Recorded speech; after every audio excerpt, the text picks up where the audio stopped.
Despite not having the loudest or most highlight-worthy game, Kon Knueppel played a huge role in Duke's Final Four run and fully asserted himself as a lottery-level prospect along the way. He's listed as 6'7", but I'd guess he's a little closer to 6'5", and as the second leading scorer on the team and one of the more efficient guards or wings in the country, his ability to shoot the three, make a play off a closeout, and find the open man is what makes him such an intriguing complementary piece.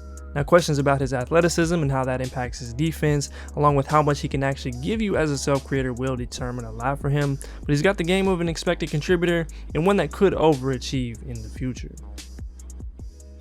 Now, Kon didn't get off to the hottest start offensively overall, particularly as a shooter. He shot just 32% from 3 in his first 11 games, but that quickly corrected itself and he showed why he had the expectation of being one of the best shooters in the class. He shot over 40% on 5 attempts a game, or 10 per 100 possessions, most of which were off the catch, and he's as consistent as they get in terms of mechanics. He's got great footwork and balance, he's got a compact release with no wasted movement, and he shot over 90% from the free throw line as a freshman, which likely points to his preparation and attention to detail as a shooter from the ground up. He's got a knack for getting into the open area and making himself available off the ball, both on driving kicks and playing opposite on pick and rolls. He's got a knack for finding the open area and making himself available off the ball, both on driving kicks and playing opposite on pick and rolls. He also did a really good job of finding open spaces in transition and maintaining balance into the corners, which led to quite a few easy buckets. And when he did get movement opportunities, he executed well. He does a good job of reading the chasers and making the correct decision. The footwork popped on flares, and he almost never forced an attempt either. So while he's not exactly the fastest guy off the ball or someone that's going to take those outrageous looks moving in one direction, he's shown enough to have confidence in him finding success, including being used as a screener. Now, it probably feels like I talk about this a lot, but I really don't think you can have enough guys capable of shooting on the move and involved in actions on a team, and he can fill some of that. Simply put, Kon is one of the best shooters in the class with a legitimate track record to back it up, and someone that teams will have to account for at all times. He's got that baby hook. He always brings energy. What they've done has been the painted area, not really getting much going from the perimeter. Knueppel catches fire. He's got it. Up the pressure early on in this game. Knueppel again. And gets the bounce. Got a clean look. Knueppel once more for 3. Okay. So they pin the foul on Henry Basar. And that one is in for us here in this Sweet 16 matchup. Duke's made 10 of their last 13 field goals. Cooper Flag's been all of that. Here's Knueppel. Giveaway. He misses 2 free throws. You get a free gym membership. Point guard to be drafted #1 in the NBA as Knueppel gets a look. Keep racing the other way. What a move by Proctor. Finds the open man. Knueppel. That's 5 rebounds for Flag. Quick trigger.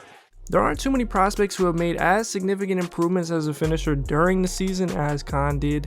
He went from struggling at the rim and looking like the athletic limitations were going to be difficult to overcome to being one of the best 2-foot finishers in recent memory and someone with a knack for finding angles to convert in a number of situations. Now, he's still not a huge downhill threat. He doesn't have a great first step. He's not super shifty with the ball, but he is great at punishing teams off the attention he draws as a shooter.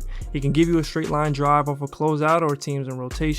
He'll curl a pin down or take an off-ball action to the paint, and he does a good job of using his body for bump fades from about 5 to 7 feet out too, which kind of serves as that in-between or his version of the floater game in a lot of ways. He's also solid in the pick and roll. He plays with pace, and even when he's a bit outmatched athletically, he's found a way to be effective. Now, that'll get more difficult in the NBA. He'll need to get better as a pull-up shooter and continue to find solutions versus longer and smarter defenders, but I think players with his attributes have an easier time making that happen than those with better downhill tools that have issues with everything else. He is still a shooter first, but his ability to play off that attention and use his size and craft was impressive, and knowing who he was coming into the year and his start, he definitely eased a lot of concerns in his finishing over the course of the season. Knueppel drives past Love and lays it.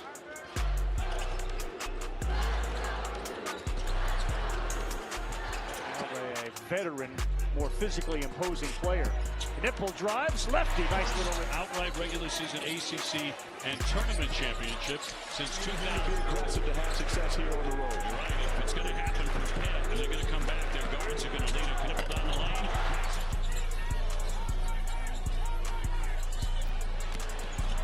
Knueppel drives it. I agree with you wholeheartedly. I think after the game, Emotional. Knueppel is a shield. Follow watch all ACC honorable mentions. 7-2. Knueppel with the drive. Word open. What's your go-to onion? It depends. Jameer just he keeps playing. Knueppel more involved in this.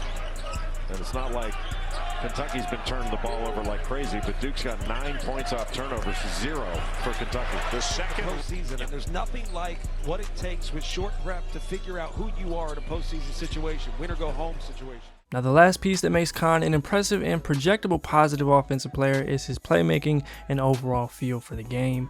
His ability to limit mistakes and move the ball is what stands out first. He's 2-to-1 in assist to turnover ratio. He always makes the extra pass and keeps his eyes up in transition. And then when he did have a little more responsibility, like in the pick and roll, he was very good. Now, it wasn't in the same way that you'd see from a traditional lead guard. A lot of his stuff was off other actions and within flow, which isn't necessarily negative given the role he'll likely play, but his pace and ability to make the basic reads stood out. He had a noticeable chemistry with Kon Knueppel. They became one of the most effective duos in the country, with his soft lobs and Knueppel's catch radius being a perfect combination, and I think he could eventually find something similar with other rollers and scorers in the NBA. Now, the next step for him will be in just how much he can take on as a self-creator and ball handler. Not that he's incapable in that aspect, and we'll get into it a little more, but to get into that secondary creator range and have defenses respect him more, he'll have to be better as a pull-up threat and show he can consistently create a paint touch for himself. But if that does happen, and even if it's just marginal, we'll certainly see a lot of this only continue to grow and expand over the years. One triple after another. Final last year. Knueppel love it. He's on the bench standing up cheering on his teammates. Flag. Two-man pick and roll. The roll. Ball screen to Malawatch. Knueppel finds James in the corner. And the three. A year or two ago, and this guy is setting his own unbelievable numbers. Gillis, a long one. 35 seconds. It was great defense by Duke. Better idea by Brett. Knueppel fires one to the wing. James missed it.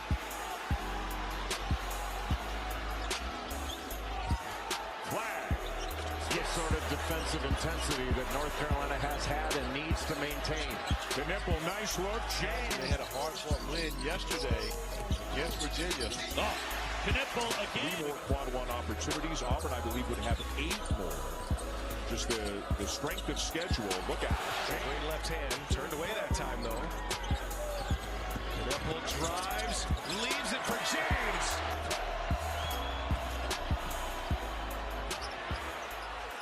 And he's also been an impressive hustler and dirty work guy. He dives on the floor for loose balls, he comes up with long rebounds and saves, and while it's a little harder to quantify completely, it's a big part of who he is and how he makes a consistent impact on games, and it's a big part of winning. So you can't look at the box score and see it every time, but I promise I'd talk about this with everybody if it was something that everybody did, but it isn't. Three Whopper. There's not hitting. Bailey can't connect on an open one. Whopper's 1 for 10. Got to tell you, that group was competitive in the bracket that the U.S. finally won the gold. Proctor rims out on a 3. Tracked down by Knueppel. Another reload. Proctor takes it in, flips it up. No.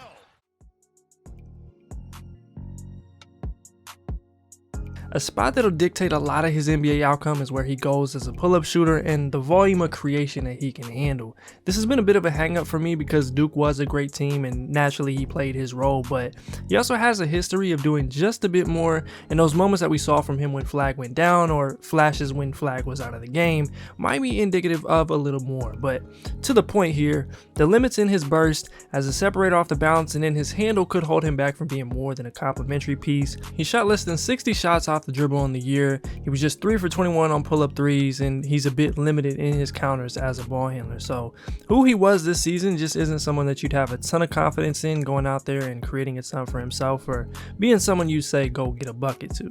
Now, he did lead the EYBL in scoring at one point and handle more responsibility off the dribble in the past. It wasn't like he was a completely different player, but the pull-up confidence and volume stood out in a way that has to be taken into account, and I'd imagine we see more than we did this year. But whether that's seen through actually punishing unders and drop and creating in the mid-range, or just being better on flybys and maybe an occasional pullback, is still to be determined. Kon Knueppel step back three. On a 19-0 run in that second half. Knueppel drives, and he finishes.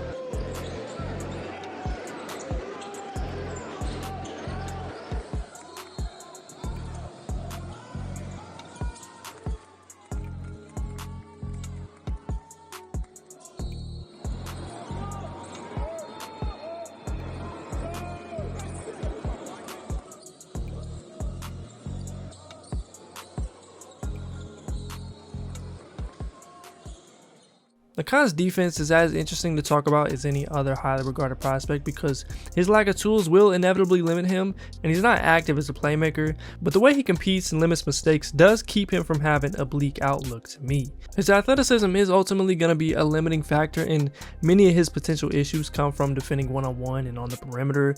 I thought he actually held up well in a lot of situations against like-sized players, but he can be prone to blow-bys, especially in rotation. His screen navigation was lackluster here and off the ball as well, and I think he's going to have to prove he can be taken advantage of in space, and teams will likely look to throw him in actions early and often in his career. Now, off the ball, he has a good understanding of scheme and where to be. He always sees man and ball and doesn't make many mistakes, and that is a valuable trait, but he is pretty inactive in terms of stocks, and he's historically in a group that doesn't have many positive NBA defenders in it, so that does matter here. Now, you could say that having Malawaj, Flag, James, and Proctor was good insulation for him, and to an extent I agree, but he didn't stick out in the way that you'd expect someone to if everyone else is viewed as a plus on that end, at least at the college level. So while you won't find me or anyone else saying that he projects as a great defender, he will be in the right spots and he competes, so ultimately I think you can work with that, even if it means that neutral in a good situation might be his ceiling on this end. Primary scoring threat for Tennessee. Loose ball, knocked away. His Hepburn has gotten off to a quick start. He's denied. And a pass looks behind the three-point line. Sears drives it. Knueppel got a hand in there. It's going to be a hell ball. Terry driving in on Evans. The freshman holds on well. Here's Pryor. Nice roll by Roberts. They got it. An easy layup. Exactly right. And you see it on that possession. He's the fastest to the second jump. Look at this. So she's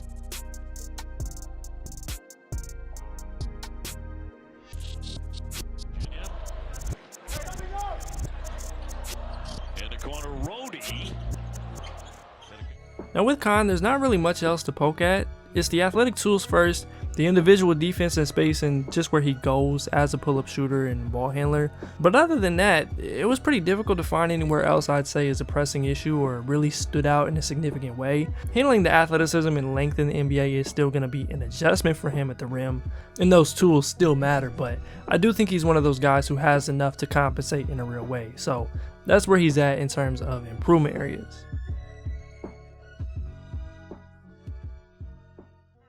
Kon Knueppel is one of the players I'm most confident will contribute, to the point that I'd be surprised if he didn't in some way. He's got all the qualities to easily fill the wing shooter role and should at least be a tertiary playmaker or connector within an offense when he's out there. Defensively, he'll be an off-ball guy who matches up on 2s and 3s. He will get attacked and will have to prove himself, but the competitiveness and off-ball play is probably enough to not be a complete negative, but I can't say his ceiling is particularly high on this end of the floor. And like we mentioned, if he can prove to be a more prominent threat off the bounce, I think he'll have a great shot at becoming this year's version of like a Jared McCain. I kind of wonder what it'd look like if he was on last year's version of Duke. Still think it'd be a tough ask for him to like transform as a creator, but as an excellent shooter with high feel, it could make him like a really good number 3 at his best. So a team could jump at that and take him in the top 7, but his floor is probably around the top 10, top 11 to me, because at that point you just want contributors, and I think teams will believe he'll at least be that. I'd love to see him in San Antonio. I think he's the type of player they had in multiple spots in their dynasty era. Philly makes sense. I think he could be instant impact and a building block there. And then Philly makes sense. I think he could be instant impact and a building block there. And then I'd throw in New Orleans, Houston, or an OKC in there too. And in terms of comparisons, if I'm looking for best case output, it'd probably be something like Desmond Bane. Kon's not quite the same athlete, but as a lights out shooter and complimentary playmaker that isn't super gifted physically is there. And then I think you look at a Bogdanovic, maybe like an oversized Ty Jerome from this year, something in that realm. Ball was made and he got the strip. Bogdanovic got it. Bogdanovic, little show and go.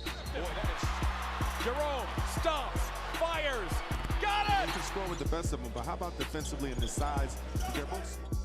Kon Knueppel may not be the traditional high upside swing, but a winner with tangible skills as a shooter and passer and has solid size is something that every team is interested in. And even with his athleticism being a potential limiter, he's got a clear path to contribute. His class gets interesting quick, so I wouldn't be opposed to considering him in the top 7 or 8, and I think he could potentially be someone that exceeds expectations given he has a reason to be on the floor and limits mistakes.